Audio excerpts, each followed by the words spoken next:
Hey gang, it's Will from Tested. I'm here at SCAA 2015 in the Baratza booth with James from La Colombe, who just demoed something that I'd never seen in person before, but have heard a lot about.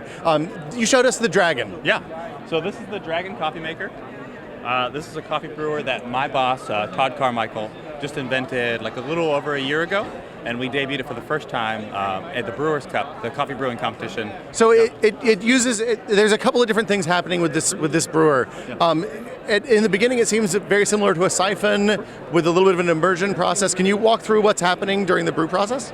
Certainly, absolutely. It's a hybrid, and what we have here is a siphon-style brewing chamber with a siphon filter assembly, but we also have a pump assembly to create suction.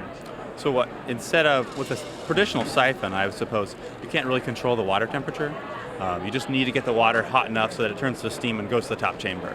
And the cooling of the water in the lower chamber after the brew process is done is what creates the suction that pulls the coffee back down through the filter, Yeah, right? absolutely. That's how it works. So that's why it's called a vacuum brewer, because you push everything out, there's a vacuum, and it all comes back down. With this brewer, it uses a similar vacuum process, but that vacuum's created by this small pump that we have on the side. So it's a sort of artistic and mechanical rendering of the inner workings of a glass pump. It's just like a bicycle pump for all intents and purposes, just like right? a bicycle pump. So what we do is we put coffee and then water in the top, and we can control the temperature of the water. We can pour as hot as we want or as cool as we want. We're not sort of constricted by the vacuum underneath the brewing chamber. So there's more variables that are accessible to the brewer when they're making their coffee. Yeah, there's actually one more variable we haven't even talked about yet, which is this outer ring.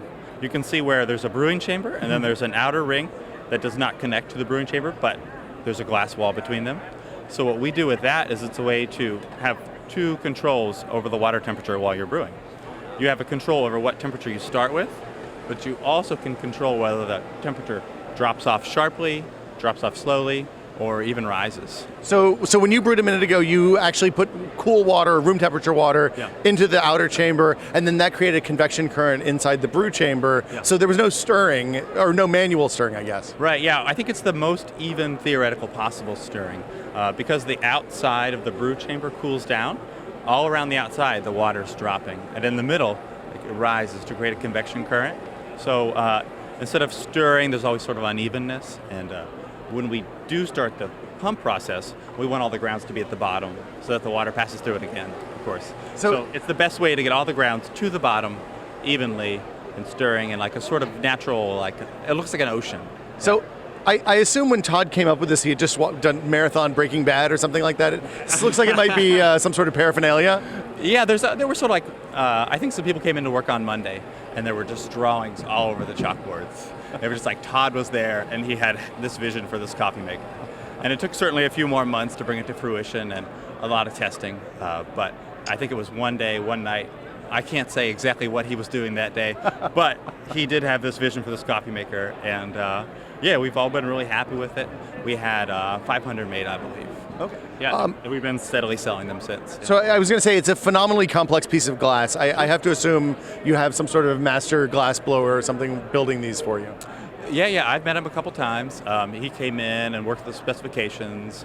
Getting this particular tube just the right width was very important for our pump assembly. So that the pump action felt right and was pulling enough vacuum? Exactly, yeah, and we definitely prototyped different widths, different sizes for the coffee brew basket.